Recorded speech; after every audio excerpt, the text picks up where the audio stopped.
Bonjour tout le monde, j'espère que vous allez bien malgré les circonstances assez particulières dans lesquelles nous vivons depuis presque 3 semaines maintenant. Donc j'ai choisi un cadre différent du cadre habituel pour une reprise de cours dans une situation extraordinaire. Donc il fallait quand même un cadre un peu extraordinaire. J'ai choisi une petite forêt au bord d'un lac pour peut-être essayer de vous partager un peu plus de sérénité pour traverser tout ce qu'on est en train de traverser.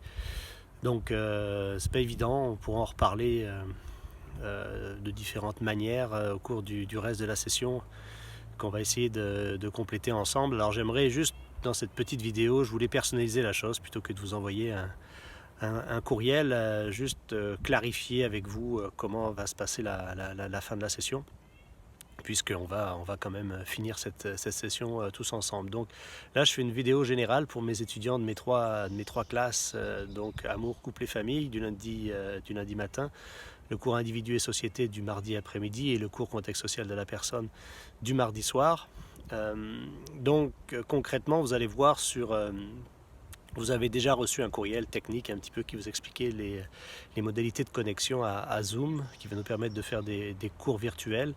Et j'ai aussi mis sur Léa une version révisée du plan de cours qui explique un petit peu comment on va finir la session et comment on va s'organiser tous ensemble pour finir ça.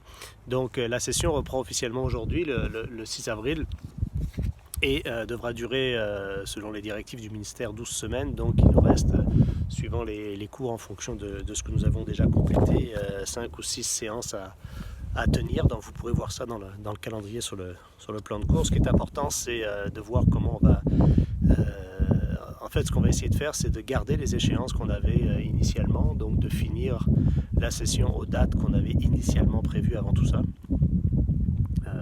Donc vous verrez donc d'ici mi-mai, on devrait arriver à compléter la session. Ça, c'est déjà la première chose. Pour vous rassurer dans ce contexte d'incertitude, c'est que nous, en tout cas, on va finir notre session. Et puis, par contre, il a fallu un peu remanier les évaluations. Et ça, vous allez le voir aussi. Il y a certaines choses qui ont été annulées, comme tout ce qui devait se faire en présentiel en classe, comme le quiz numéro 2, par exemple, ou l'examen de mi-session pour le cours de contexte social de la personne. Ça ne pourra pas le faire, puisqu'on ne peut pas s'attrouper, sinon on va avoir une grosse amende de la part du service de police de la ville de Montréal.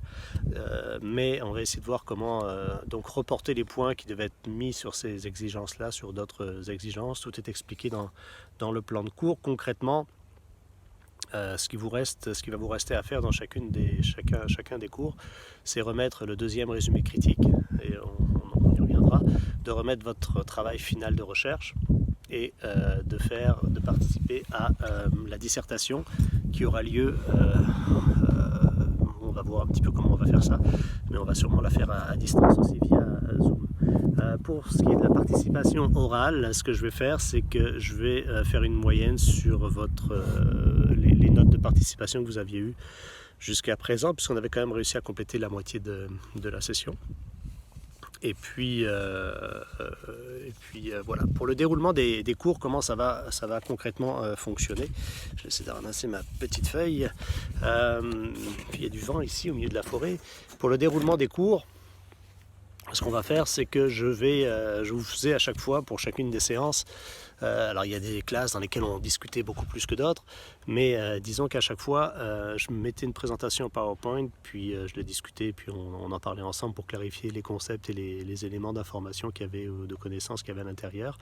Je vais faire un peu la même chose, je vais juste commenter, mettre ma voix sur les présentations PowerPoint et je vais vous les diffuser en ligne à partir de Léa. Donc vous aurez accès à tout le contenu. Lorsque vous aviez des textes à lire, les textes vont rester aussi au programme. Donc vous aurez ça, et ce qu'on fera, et vous verrez, le calendrier est détaillé dans le plan de cours remanié. On se prendra des périodes de discussion tous ensemble via Zoom. Donc des cours virtuels via Zoom. Les dates de ces cours sont déjà inscrites dans le plan de cours. Alors vous avez tous reçu un courriel automatique que j'ai généré hier soir en fait en configurant l'interface. Alors je m'excuse pour les gens du cours de famille qui pensaient qu'on avait un cours ce matin à 8h55. Non, en fait, c'était juste l'interface qui se mettait en ligne. Si plusieurs, en fait, se sont déjà connectés, donc c'est bien, ça prouve que ça fonctionne. Mais concrètement, le véritable cours, ce qu'on fera, en fait, on aura des cours de rétroaction sur les présentations PowerPoint que je vous mettrai en ligne à l'avance. Donc, il faudra que vous puissiez visionner les présentations PowerPoint avant d'avoir les séances de cours virtuels via Zoom, où on rediscutera ce que vous avez vu. Et là, en fait, les séances seront plus courtes, d'1 heure et non pas à 2h30 comme les cours qu'on avait à chaque séance. Et donc, ça ne portera pas sur un exposé magistral que je ferai, mais plus sur une discussion pour clarifier les concepts et les notions que vous n'auriez pas comprises, ou aussi pour répondre à vos questions concernant le travail final que vous aurez à remettre. Donc ça va commencer ce mardi 7 avril, avec le cours, mardi soir, avec le cours contexte social de la personne. On aura une première séance. Et sinon, pour le cours individu et société, ce sera le mardi 14, puisque le lundi 13, c'est férié. C'est quand même Pâques, malgré tout ça. Et pour le cours famille, en fait, la première séance de cours virtuel, ce sera le lundi 20 avril. Voilà, c'est ce que je voulais vous partager de manière un peu plus humaine dans ce contexte un peu fou. Je ne sais pas comment vous vivez tout ça, chacun doit le vivre un petit peu à sa manière en fonction de si vous travaillez, si vous avez de la famille, dans quel milieu vous vivez. Le confinement est ce qu'on appelle la distanciation sociale, c'est un drôle de mot que tout le monde utilise maintenant, c'est un concept sociologique quand même assez fort. Ce que je vous inviterai peut-être à faire, si vous voulez un peu jouer au sociologue, on vit une période assez, en fait, très historiquement, c'est très rare de vivre ce genre de période-là, où tous les repères classiques, les institutions, les manières traditionnelles d'agir, où les gens sont un peu dans une routine quotidienne, on fait nos affaires comme il faut les faire, sont complètement chamboulées, complètement remises en question. L'économie est complètement arrêtée, les écoles sont fermées, ça s'est jamais vu aussi longtemps, les gens sont confinés, le gouvernement fédéral et provincial dépense des milliards et des milliards de dollars pour payer les gens à rester chez eux. C'est très rare, ce genre de choses. Et puis là va s'installer un peu une espèce de psychose, de paranoïa collective. Là, on va avoir peur de se transmettre le virus, on va avoir peur des taux de mortalité. On est hanté par les chiffres, on voit juste ça, des statistiques. On écoute le Premier ministre au Québec tous les jours à 13h comme si c'était la messe pour savoir les dernières informations. Donc il y a un moment assez fébrile où le lien social, qui est l'élément fondamental de la sociologie, réfléchir à comment on vit ensemble, pourquoi on vit ensemble et qu'est-ce qui nous relie les uns les autres. Ce lien social est vraiment mis à mal par tout ce qu'on appelle la distanciation sociale, puisque maintenant, même au sein des familles, les plus jeunes ne peuvent plus aller voir les plus vieux, les personnes âgées sont enfermées dans les maisons de retraite ou les CHSLD. Le personnel soignant, il y a une guerre pour savoir qui va avoir un masque pour pouvoir se protéger.